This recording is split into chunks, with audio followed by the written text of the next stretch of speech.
로마서 8장 26절 이와 같이 성령도 우리의 연약함을 도우시나니 우리는 마땅히 기도할 바를 알지 못하나 오직 성령이 말할 수 없는 탄식으로 우리를 위하여 친히 간구하시느니라. 아멘.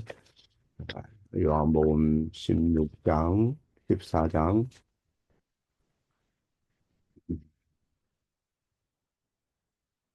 16절 내가 아버지께 구하겠으니 그와 또 다른 보혜사를 너희에게 주사 영원토록 너희와 함께 있게 하시리니. 아멘. 영원토록 성령이 우리와 함께 계신다고 그랬고, 성령께서 친히 우리를 위해서 간구하신다 그랬는데, 여러분 성령이 여러분에게 주어진 것을 어떻게 알 수가 있으며 그것을 어떻게 확신할 수가 있으며 다른 사람에게 그걸 증언할 수가 있죠? 성령이 우리 마음에 채우고 계신 것을 어떻게 그것을 알 수가 있느냐? 이것은 어려운 질문이죠. 왜냐하면 성경이 영적 삶과 죄의 삶을 대조하면서 우리에게 가르치지만은 우리가 때로는 그 영적 삶과 죄의 삶 언저리에 그 경계, 그 울타리, 바로 그 잘못된 쪽에 기울어져 있는 것처럼 보일 때가 있기 때문에 좀 헷갈리는 거죠. 내 마음을 살펴보면 갈라디아서 5장 19절 이하의 말씀처럼 간음, 더러움, 음란, 우상, 숭배, 온순 맺는 것, 시기, 분냄 이런 것은 육신의 일이고 성령의 일이 아니다 그러는데도 교회에서도 시기하고 분내고 때로는 온수 맺고 그런 기질이 있다 이 말이에요. 가정에서는 말할 것도 없고 가정에서도 마음이 안 맞으면 서로 간에 부부지간에 엔수가 되고 그러지 않습니까? 그래서 우리 그리스도인의 삶 속에 여전히 다툼이 있고 시기의 어두운 그림자가 가끔 나타나기 때문에 나는 과연 성령을 받았나?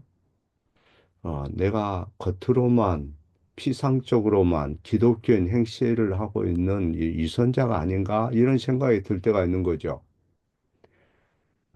그러나 우리는 성령을 선물로 이제 받았다 그러는데 그 말은 과거에 우리의 선행 때문에 이 성령을 받는 게 아니에요. 우리가 율법을 행하거나 내가 성령을 받았느냐? 그러죠. 성경에 보면. 또 앞으로 선행을 해서 성령을 받는 게 아니에요.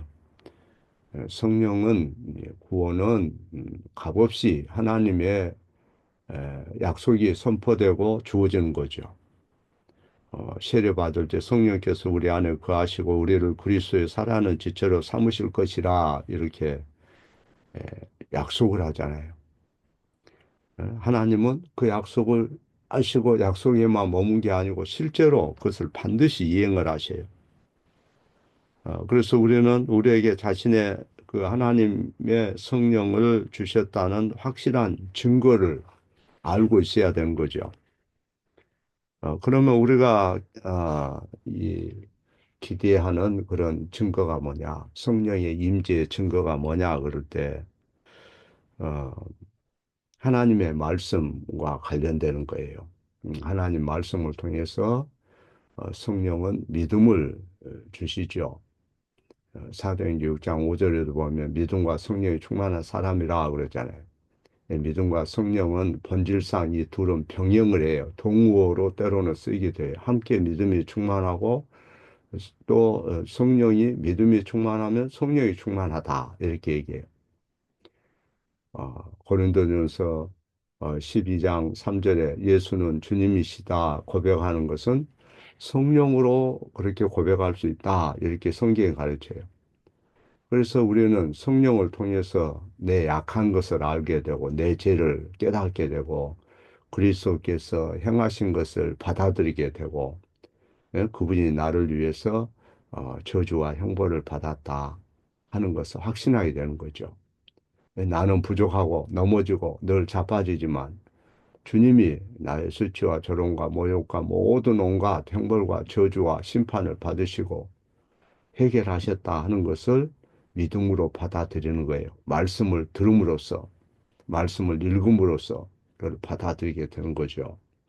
그래서 성령님이 다른 유익을 주시기 전에 그분은 우리와 그리스도, 그리스도와 우리 사이에 유대 관계를 맺으셔요.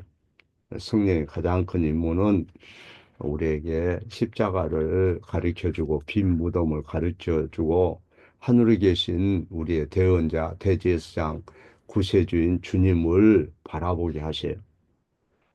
그래서 우리는 우리에게 가장 근본적이고 필요한 모든 것을 그리스도 안에 찾고 우리가 연약하고 넘어질 때 그리스도의 피에 호소하는 거죠.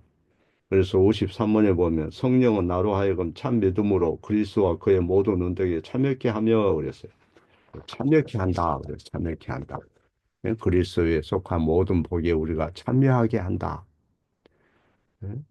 어, 모든 좋은 것은 그분에게 속한 거지만 우리가 그분의 그 은덕에 참여하게 된다. 그리스도의 의에 참여합니다. 그리스도의 생명에 참여합니다. 하늘에 우리를 위한 한 자리가 예배되어 있는 것을 믿습니다. 그리스도 때문에 하나님 아버지 앞에 사랑받는 자녀가 됩니다. 그 하나님이 주시는 선물은 있어도 되고 없어도 되고 하는 게 아니고 반드시 우리에게 필요한 것을 하나님은 주셔요. 그 영생과 관련되는 거예요. 영생에 관한 거, 생명에 관한 거.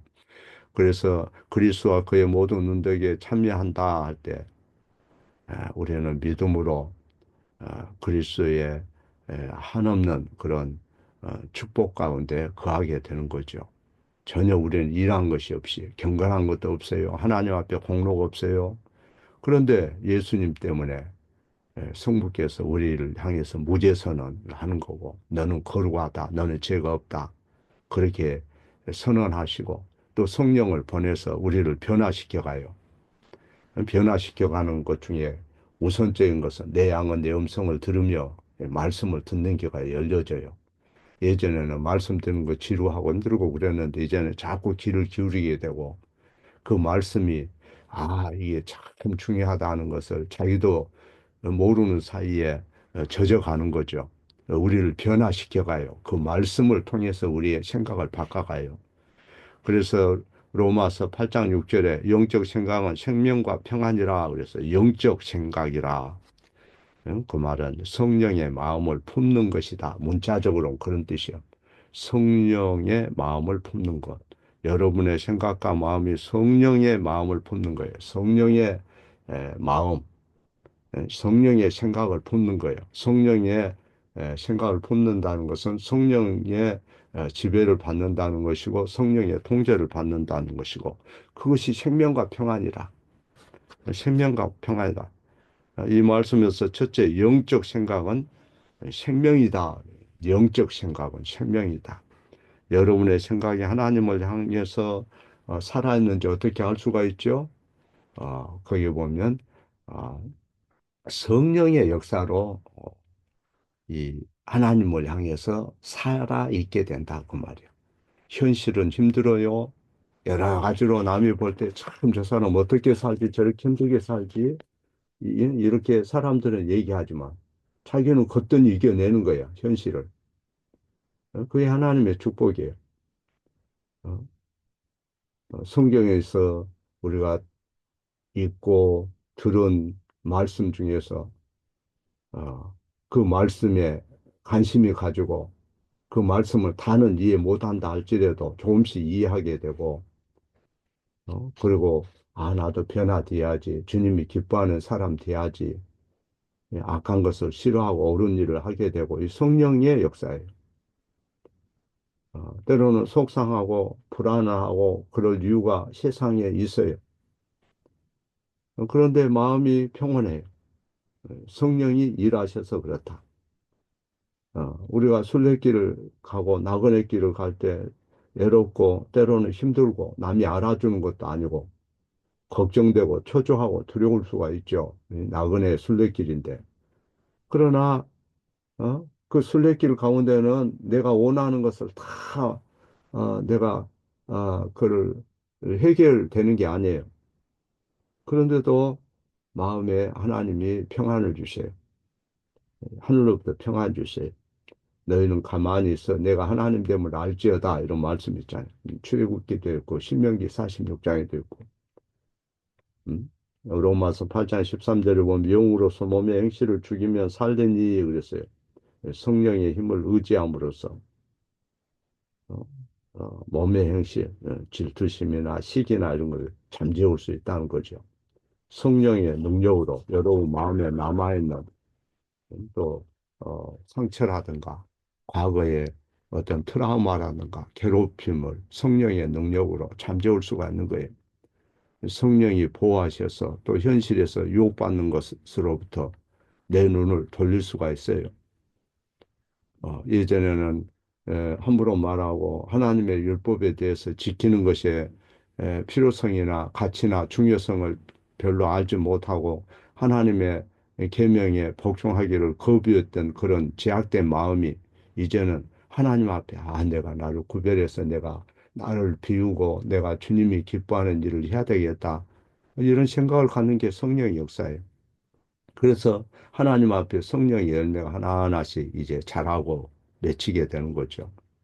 열매 맺지 못한 나무와 같았는데 이제 30배, 60배, 100배 결실을 하게 되는 거예요. 주변에 미웠던 남편이 안쓰럽고 또 내 새끼가 말 안 듣고 그럴 때 쫓아내버리고 싶지만은 또 너무 불쌍하고 또 말씀을 듣고 저들도 같이 하나님 앞에 말씀 듣도록 권면하고 주님이 행하신 일을 생각하면서 교회 안에서도 절제하고 말도 삼가하고 행동도 삼가하고 어, 고- 현실은 힘들고 고난이 있지만 인내하고 좀 더 그리스도를 닮아가는 거죠. 이게 성령이 계시다는 증거예요. 그래서 이제 하나님 앞에서도 신실하게 되고 사람과의 관계에서도 그렇고 말에 있어서도 그렇고 절제하는 행동에 있어서도 그렇고 그런 진전이 이제 조금씩 드러나는 거예요.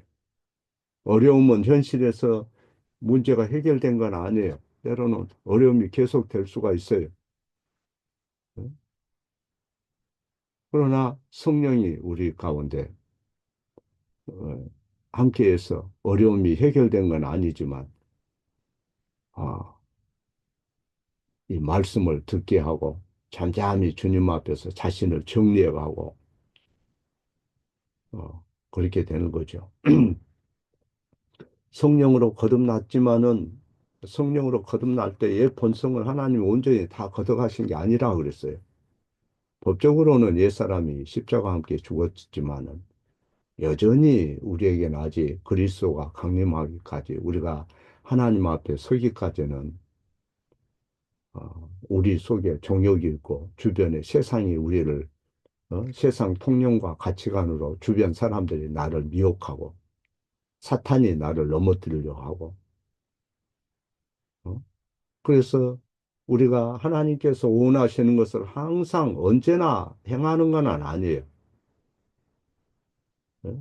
성령을 쫓는 것, 죄에 굴복하는 것 사이에 그 언저리에 있을 때가 많아요. 골머리를 겪을 때가 많아요. 갈등이 있을 때가 많아요. 마치 우리는 못 가가냐면, 이 시내 이렇게 달리다 보면 가끔 119와 구급차가 아, 요란한 소리를 내면서 뒤에서 비켜달라고 그러죠. 그러면 그냥 쳐다보지도 않고 한쪽으로 물러서잖아요. 마치 마귀가 요란한 소리를 내면서 우리에게 미혹하면 그냥 쉽게 그냥 생각도 않고 살금살금 빠져버리고 싸우려 하지도 않고 포기해버리고 그것이 때로는 우리의 모습이에요. 그러나 성경은 계속해서 마귀와 싸우라고 그래요. 그럴 때마다 마귀와 싸우고 자기 정욕과 싸워서 이길 때마다 하나님 앞에 여러분의 믿음을 잘하는 거죠. 그리고 하나님의 영광을 받으셔요. 아, 그래서 영적 전쟁에서 성령이 우리에게 늘 이제 확신을 줘요. 우크라이나의 그 군병들 가끔 어디 이 뉴스나 유튜브에서 봤는지 모르겠어요. 전쟁의 그 참호 속에서 두려움 속에 어? 그 상처 가운데 있을 때 거기에 이제 그 고위 관료들이 한 번씩 와서 위로하고 가잖아요. 그와 같이 성령은 여러분을 위로하셔요. 가끔 오는 게 아니고 그분 항상 여러분 곁에서. 그래서 성경에 보면 그 성령을 보혜사라 그래요. 보혜사라는 것은 어떤 모호하고 감상적인 것을 의미하는 게 아니고 예수님 말씀에 의하면 내가 아버지께 구하겠으니 그가 또 다른 보혜사를 너에게 주사 진리의 성령을 너희와 함께 있게 하시리라 그랬잖아요. 거기 보면 그분은 여러분의 상담자고 보혜사고 돕는 자고 변호하시는 분이고 아, 그래서 어, 이 주님은 어, 아버지 앞에서 옆에서 여러분에게 정말로 필요한 것을 구하시는 변호자고 또 성령이 마땅히 우리가 빌 바를 알지 못하나 우리를 위해서 친히 간구하신다 이렇게 성경에 가르쳐요. 성령은 여러분의 필요가 무엇인지 형편이 어떤지 어떤 유혹을 받고 있는지 그걸 너무 잘 아셔요. 얼마만큼 잘 아시느냐 우리 마음속에 거하시면서 아셔요. 여러분이 가는 곳마다 그분이 함께 한다는 거 알아야 돼. 주의 신이 예? 하늘에 올라갈지라도 음부에 자리를 펼지라도 그곳에도 계시나이다 그러잖아요. 지구 끝에 가서 여러분이 피한다고 해서 그분에게서 피할 수 있는 사람 아무도 없어요. 그래서 여러분에게 무슨 일이 일어나고 있는지 너무 잘 아셔요. 옆에 사람은 몰라요. 서로 부부지간도 상대의 비밀을 몰라요. 무슨 생각하는지. 그러나 성령은 여러분의 속사정을 너무 잘 아셔요. 생각의 흐름을 다 아셔요. 아, 아직 어떤 문제에 봉착하지 않았어도 어떤 사건에 대해서 전혀 생각지도 못하고 예상치도 못하고 말하지 않았을지라도 그분은 뭔지 알고 계세요. 그분이 우리를 도와주시고 위로한다. 그래, 겸손하라는 겸손. 말할 수 없는 탄식으로 우리 죄에 대해서 말한다고 그랬죠. 우리의 비참함에 대해서 말하고 우리의 필요에 대해서 말하고. 음. 그래서 성령이 우리를 대신해서 하나님께 말씀드린다는 그 사실, 변호한다는 사실만 알아도 큰 위로가 되는 거죠. 그것만 알아도 크게 뭐 요동하고 흔들리고 그렇게 할 필요가 없어요. 예. 그리고 거기 보면 아, 성령은 우리 마음에 로마서 8장 16절에 보면 우리 마음에 우리가 하나님의 자녀라는 것을 증언하신다 그랬어. 하나님의 자녀라는 걸 증언하신다. 예. 우리는 어떻게 보면 하나님을 너무 닮지 않았죠. 예수님의 생각과 너무 거리가 멀고 성경의 가르침과도 거리가 멀 때가 많아요. 예. 그런데 성령은 우리를 향해서 너는 하나님의 자녀란다 이렇게 증언한다는 거예요. 너는 정말로 그분의 것이야. 어? 어떻게 증언해요? 우리가 말씀을 들을 때 우리 마음속에 하나님 말씀을 일깨워줘서 하늘에 전능하신 이가 너를 용서하고 예수 그리스도 때문에 너를 어? 양자로 삼았단다. 그 지혜로운 성부께서 너를 가르치고 인도한단다.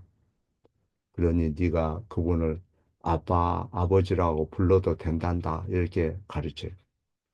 더 이상 진노의 자녀도 아니고 고아도 아니라는 것을 알게 하셔요. 아빠, 아버지라 부르게 한다는 거예요. 응? 그 마음을 우리의 심령에 넣어주고 입술에도 넣어주고 사랑받는 자녀라는 것을 확신케 한다. 예. 그 성령이 우리에게 계시지 않으면 우리는 계속 마귀에게 속아 살겠지요. 그 성령이 우리에게 주어지는 것이 우리의 행실에 달렸고, 우리의 선행으로 되어진다면, 굉장히 우리는, 어, 성령이 우리 가운데 계시다는 것을 확신할 수도 없고, 또 우리에게 성령이 계시는 것이 우리에게 달렸다면, 우리는 불안할 것입니다. 그런데 요한복음 14장 16절을 보면 아버지께서 다른 보혜사를 보내사 영원히 너희와 함께 하실 것이라 그랬고, 또 그분이 영원히 함께 하셔서 삶 가운데 우리가 열매를 맺도록 계속해서 자양분을 공급하시는 거죠. 또 우리를 위해서 간구하시고, 그 간구는 완전한 간구겠죠. 또 선한 일을 완성하시고 성취하시고, 그래서 갈라디아서 5장 25절을 보면 만일 우리가 성령으로 살면 또한 성령으로 행하자 그랬어요. 여기 행하자, 성령으로 행하자 그 말은 군대에서 대형을 갖춰서 행진할 때 에, 거기 보면 줄을 맞춰서 지휘관의 지시를 따라서 군인들이 예? 그 보조를 맞춰서 걷는 것을 말해요. 예. 그 행렬에서 함부로 뒤처지거나 다른 길로 가서는 안 돼요. 그 군악대들 그 하는 거 봤죠? 총을 손으로 돌리고 그 행진하고 그와 같이 성령님과 함께 보조를 맞추라는 거. 순간순간 힘들고 어렵고 바빠도 성령과 보조를 맞추라는 거예요. 성령이 하시는 일이 뭐예요? 그리스도의 말씀을 전하고 진리를 알게 하고 생각나게 하고 하는 그 일에 우리가 항상 함께 할 줄 알아야 돼요. 그럴 때 여러분에게 참 믿음과 확신을 주고 위로를 주고 영원히 하나님이 우리와 함께 하셔요.